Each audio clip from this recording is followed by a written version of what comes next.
Everything is far from rosy in the garden that is Brexit. Pat and Tony are volunteers at the Oak House Museum in West Bromwich. They may be working side by side, but they're on opposite sides of the Brexit debate. Pat voted to remain, Tony to leave.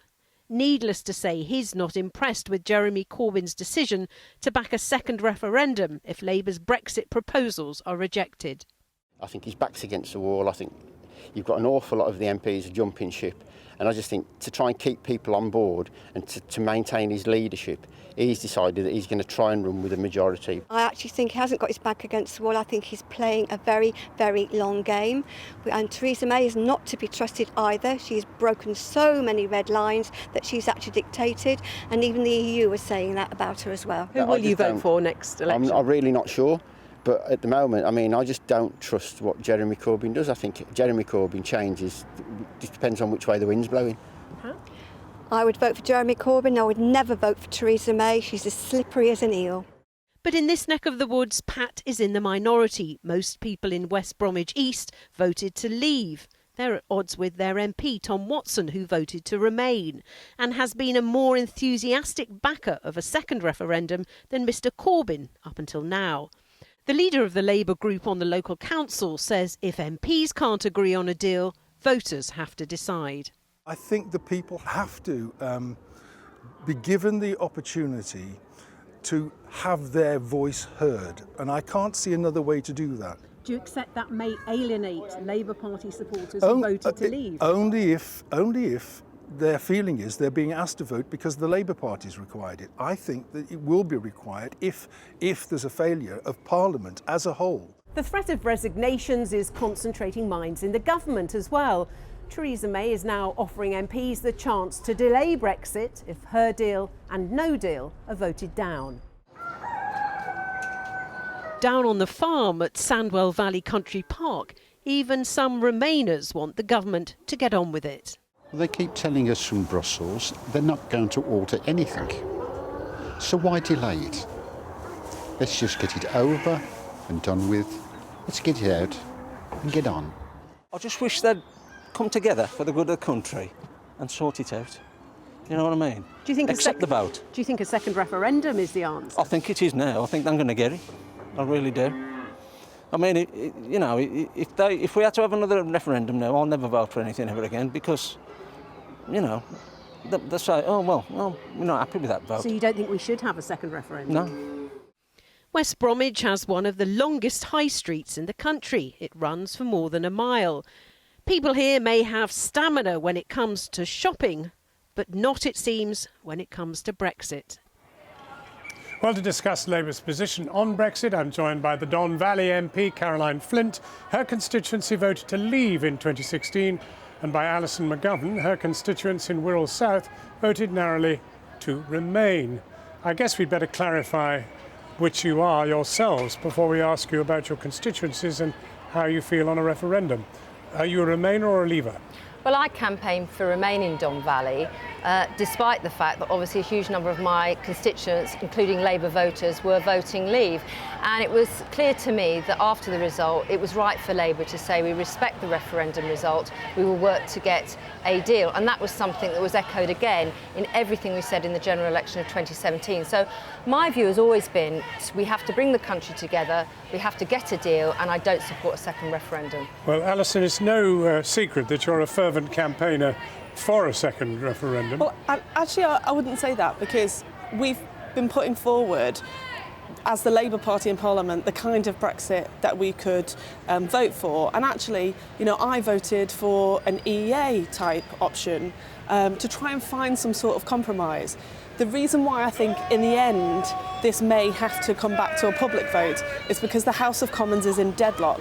And, I am, never mind even Remain, I am Labour first and foremost. And if we could get Labour's principles in the Brexit process, then I would vote for that. But it doesn't look like we can. So we have to have an option on the table if we end up with the House of Commons in deadlock. And people are entitled to have their say at that point, I think. The truth is the referendum result's getting pretty whiskery. It's 3 years ago. An enormous amount has happened since then. Parliament is as big a shambles now as it was at the beginning of all this.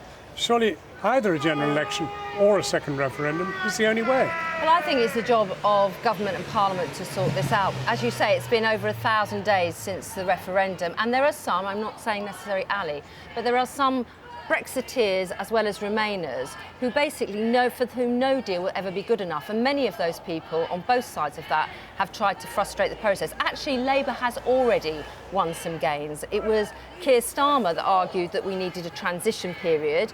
We argued about protecting EU nationals, and actually, to be honest, given where Theresa May was after the general election, she has had to move as well. And today, clearly, she's made some more concessions. I have to say on workers' rights, which was also contained within the motion at Labour Party conference, the government has indicated not only will we keep the rights we will have safeguards against them being withering on the vine, so to speak, as we leave the European Union. I think that is progress. But the problem with that is that if we leave with this deal, there's simply no way of guaranteeing that. And I wouldn't trust a future Tory government to actually live up to that. But well, could you even trust a Labour government to live up to it? I mean, Mr Corbyn himself has been dragged kicking and screaming into this position. Well, I don't think that's quite fair. I mean, that's not exactly how we make policy in the Labour Party. Referendum the last time I spoke to him. Well, ideally, we should have been able to sort this out in the House of Commons. We should have. Actually, isn't that a big point? The discussion that's on about Brexit right now is so far removed from what happened in 2016. Well, that's and a big actually point. The discussion in 2017. That's why I think we all come to the conclusion, what's a way out of this? How can we deal with this? How do you deal with it? Because the Commons has broken down. Well, let's be candid, it's broken down. Well, I think in some ways whoever was Prime Minister would have had a difficult task on their hands, to be honest. Because it's complicated, all of this. Europe does not fit the party political paradigm. Also, don't forget that it's also about the EU 27.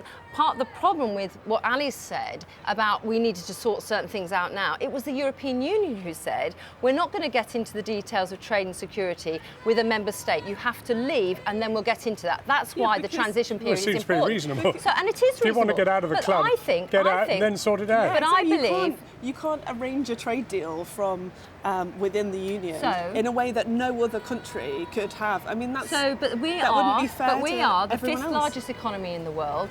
There are mutual ties between us and the other 27 that are as important to us as they are to the other 27. The Norway option was something to fit around very small countries, and it isn't fit for us. What we have got the choice now. Are you frightened of a second referendum? No, I believe we should honour democracy. We had a vote. The Labour Party said in 2017... But even you've admitted it's a whiskery old vote. No, not at all. You said 1,000 days. No, it's been 1,000 days, and that's because there have been Neither of the last two parliaments have lasted that long. There are elements within Parliament who have sought to frustrate this process from the Remainer and the Brexit side. We are now in a situation where we have the chance to get an improved deal and move on, and I firmly believe that out in the country there are Remain and Leave voters who want just that. They want us to make a decision and move on. I just don't think it's going to happen. March is now staring us in the face, and this has been dragging on for far too long. We need a way out, because I think the country is sick of talking about Brexit. They want to bring this process to a conclusion and move on. But you are two mainstream MPs. You really are. And yet you're poles apart on this. Because I think, this issue has divided us. It's divided the country, it's divided parties. I believe, actually... So let the country speak. No, because I think the Labour Party, we should recognise those differences of opinion. I think there is a majority in the House for a deal. Let us have a free vote and let's make our voices heard. I just don't think that's quite right. I think the Labour Party is pretty united about being pro-European, actually, and that's why we put forward our policy, agreed at September conference, and that's been our guide ever since.